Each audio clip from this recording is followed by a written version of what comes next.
Itoobiya ayaa lagu hadla gashay xaalad calwasaad ah. Adduunka ayaa si weyn isha ugu haya dagaalada muddada sanadka ka socda dalkan ku yaala Geeska Afrika. Kooxda TPLF iyo taageerayaashooda ayaa horumar ka sameeyay dagaalka, taasoo keentay inuu ra'iisul wasaare Abiy Ahmed ku dhawaaqo xaalad degdeg ah iyo inuu ugu dambeyn shacabka magaalada Addis Ababa ugu baaqo inay hub ka qaataan oo iska celiyaan TPLF. Laakiin ilaa hadda waxaa gacanta sare leh kooxda Tigreega. Abiy Ahmed iyo kooxda Tigreega ayaa isugu dhacay isbedelada siyaasadeed ee uu sameeyay intii uu xukunka joogay. Cabsi weyn ayaa soo food saartay maamulka talada haya, ayay tiri BBC-du. Dadka degan magaalada Addis Ababa waxaa loogu baaqay inay is abaabulaan oo ay magaaladooda ilaashadaan. Wadamada reer galbeedka ayaa bilaabay inay diblomaasiyiintooda kala baxaan magaalada Addis Ababa, iyagoo muwaadiniintoodana weydiistay inaanay u safrin Itoobiya. Dagaalyahanada TPLF ayaa qabsaday magaalooyinka muhiimka ah ee Dasiya iyo Kambolja dhammaadkii toddobaadkan, waxayna ku sugan yihiin gobolka Amxaarada oo daris la ah Tigray, waxaana ay magaalada caasimadda ah ee Addis Ababa u jiraan wax ka yar 400 kiiloomitir. Dagaalkii ka dhacay Dasiya waxaa lagu sheegay midkii ugu cuslaa muddooyinkan, iyadoo magaaladan loo arko inay tahay albaabka laga gala Addis Ababa dhanka koonfureed iyo xuduudda Jabuuti ee dhanka bari. nin ka mid ah shaqaalaha isbitaalka Dasiya waxa uu BBC-da u sheegay in muddo ahba ay jabhadu ku soo dhawaanaysay magaalada, markii dambana ay arkeen ciidankii dowladda oo qayb uga baxaya magaalada. Sargaal sare oo ka tirsan dhaqdhaqaaqa Amxaarada ee naama loo soo gaabiyo, kaasoo lagu magacaabo Tawadrosa Hela Maryam, waxa uu sheegay in Itoobiya ay haysato laba waddo oo keliya. mid waa in TPLF laga adkaado oo dowladnimada Itoobiya la badbaadiyo, midna waa inuu dalku galo dagaal qaraar oo sokeeye oo ay dowladuna burburto. Wuxuu ku dooday inuusan jirin dariiq saddexaad oo u furan Itoobiya.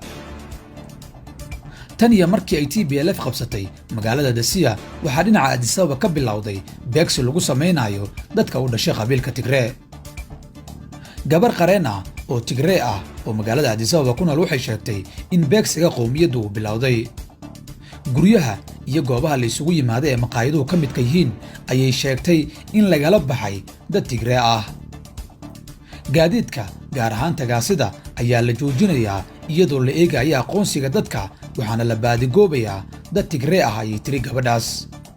waxay hadalkeeda ku dartay, ma dareemaya maanta inay Addis Ababa tahay magaaladii aan ku dhashay kuna soo barbaaray.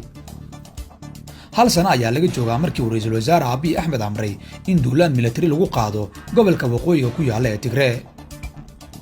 tan iyo xilligaas kumanaan qof ayaa la sheegay inay ku dhinteen dagaalka, waxaana barakacday malaayiin kale, iyadoo ay qaramada midoobay sheegtay in 2 milyan oo qof ay bannaanka daadsan yihiin oo ay gaajo u dhiman karaan haddaan degdeg loogu gurman.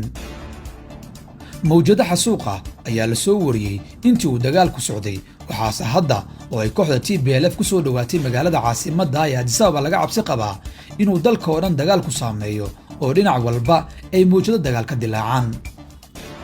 talaadadii maamulka magaalada Addis Ababa ayaa shacabka caasimadda degan ugu baaqay inay hubkooda diiwaan geliyaan una diyaar garoobaan inay difaacaan xaafadahooda.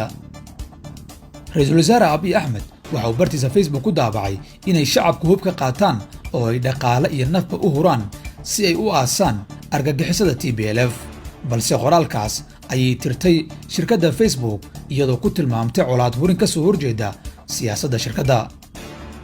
arbacadii shalay wuxuu Abiy ka hadlay xarun militari, waxaana uu ku dhaartay inuu aasi doono cadowga Itoobiya oo uu mar kale sharafta Itoobiya sare u qaadi doono. lama saadaalin karo faa'iidada iyo khasaarada xaaladda degdega ah ee la geliyay Itoobiya muddada 6 bilood ah, laakiin wakaaladda wararka ee Reuters waxay sheegaysaa inay adag tahay in Itoobiya ay burbur ka badbaado haddii dagaalka xal laga doono oo Abiy uu xukunka isku sii dhajiyo, Tigrayna dagaalka sii wadaan.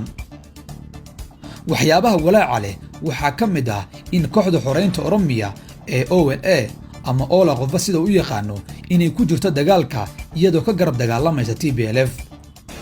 kooxda dagaalka ku biirtay ee difaaca Oromiya ayaa iyadu muddo ka soo horjeeda dowladda. isbahaysiga labadan koox wuxuu abuuri karaa kooxo cusub oo ka dilaaca gobollada kale ee Itoobiya, taasoo u dhammayn karta Itoobiyada weyn ayuu leeyahay weriye madax bannaan oo CNN ka la hadlay.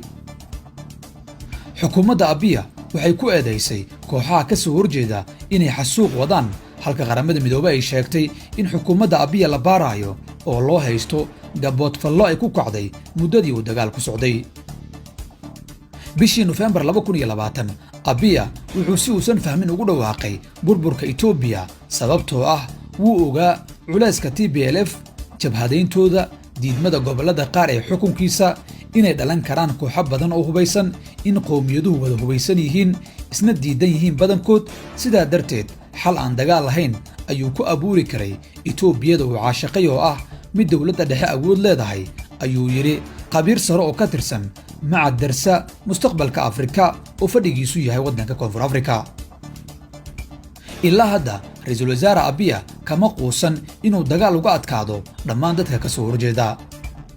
ciidanka dowladda dhexe waxaa ka muuqda niyad-jab, halka Tigree oo 27 sano dalka xukumaysay ay weli haysato hub xoog leh iyo kumanaan ciidan oo daacad ah.